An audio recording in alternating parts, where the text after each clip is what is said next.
स्वागत है आपका। मैं हूं आपके साथ सुमित झा। आप देख रहे हैं इंडिया न्यूज। महाकुंभ में भगदड़ के बाद अब हालात सामान्य है और हालात को काबू में कर लिया गया है। श्रद्धालु स्नान कर रहे हैं और अब अमृत स्नान के लिए अखाड़े भी निकल चुके हैं। नागा साधु और अखाड़ों के महामंडलेश्वर का अमृत स्नान अब शुरू होने जा रहा है। महाकुंभ में प्रतीकात्मक अमृत स्नान के लिए अखाड़े निकल चुके हैं और जो नागा साधु हैं पहले वो स्नान करेंगे, फिर तमाम जो अखाड़ा हैं उन अखाड़ों के महामंडलेश्वर स्नान करेंगे, अपने इष्ट देवता को स्नान करवाएंगे। पहले भगदड़ को लेकर जरूर अखाड़ों ने कहा था कि हम अमृत स्नान नहीं करेंगे, रद्द कर दिया गया था, लेकिन अब ये फैसला लिया गया अखाड़ों की मीटिंग में कि अब चूंकि भीड़ का दबाव धीरे धीरे कम हो रहा है। हालांकि अभी भी भीड़ मौजूद है, 8 से 10 करोड़ श्रद्धालु अभी भी प्रयागराज में मौजूद हैं, लेकिन अब संगम नोज का एक रास्ता खाली करा दिया गया है और उस रास्ते के जरिए अखाड़ों के साधु संत नागा साधु महामंडलेश्वर पहुंचेंगे और निकल चुके हैं। बारी बारी से जो सभी अखाड़ों के महामंडलेश्वर हैं वो निकल चुके हैं अपने रथ पर सवार होकर संगम नोज की तरफ और वहां डुबकी लगाएंगे और फिर वापस अपने कैंप में आएंगे, अखाड़ा में आएंगे। ये बड़ी खबर, सभी 13 अखाड़े भी अमृत स्नान करेंगे। भगदड़ को लेकर जरूर फैसला लिया गया था कि आज अमृत स्नान नहीं होगा, लेकिन देरी से ही सही अखाड़ों की तरफ से कहा गया कि पहले श्रद्धालुओं को स्नान करने दिया जाए, भीड़ का दबाव धीरे धीरे कम हो, हालात काबू में हो, उसके बाद फिर हम स्नान की तरफ आगे बढ़ेंगे।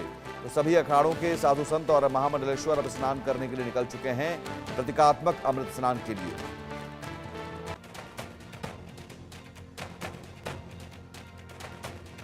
और इस बीच महाकुंभ में मची भगदड़ को लेकर सीएम योगी आदित्यनाथ का बड़ा बयान। चौकस प्रशासन मौके पर मौजूद है। अभी भी 8 से 10 करोड़ श्रद्धालु प्रयागराज में मौजूद हैं। कुछ श्रद्धालु गंभीर रूप से घायल हुए हैं। 4 बार पीएम मोदी ने हालचाल लिया, फोन कर पूरी जानकारी ली और हर संभव मदद के निर्देश दिए। गृह मंत्री अमित शाह और जेपी नड्डा ने भी हालचाल लिया। सीएम योगी आदित्यनाथ का बड़ा बयान और साथ ही साथ उन्होंने अपील भी की है। ये अपील बहुत जरूरी है इस लिहाज से क्योंकि अभी भी चुनौती बनी हुई है, अभी भी बड़ी संख्या में लोग मौजूद हैं और इस लिहाज से चुनौती बड़ी है।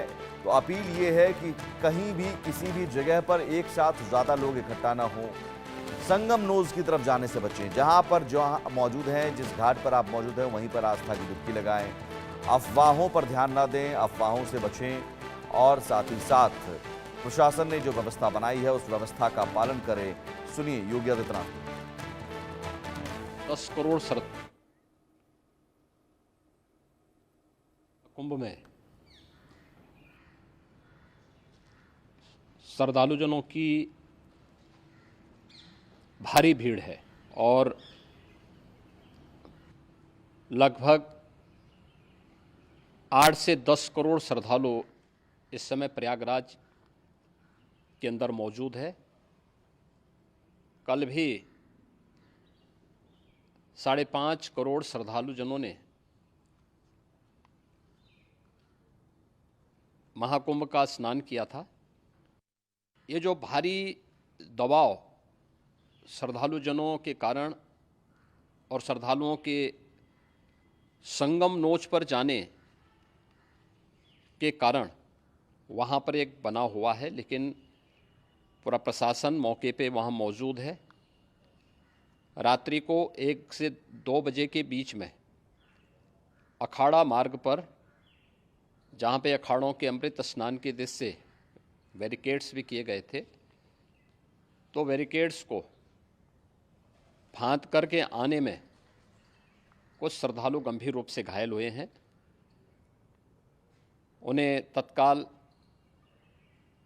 हॉस्पिटल में पहुंचा करके उपचार आदि की व्यवस्था उनके लिए की गई है। उनमें से कुछ श्रद्धालु गंभीर रूप से घायल हैं। लगातार प्रशासन स्थानीय स्तर पर श्रद्धालुओं की सकुशल स्नान कराने के दृष्टि से रात्रि को कल सायंकाल 6:30-7 बजे से ही मौनी अमावस्या का मुहूर्त प्रारंभ होने के बाद से ही लगातार लगा हुआ है। प्रयागराज में महाकुंभ में श्रद्धालुजनों के सकुशल स्नान करने, अमृत स्नान के लिए देश भर से आए हुए श्रद्धालुजनों की व्यवस्था के लिए, उनके कुशल क्षेम के लिए आदरणीय प्रधानमंत्री जी का प्रातःकाल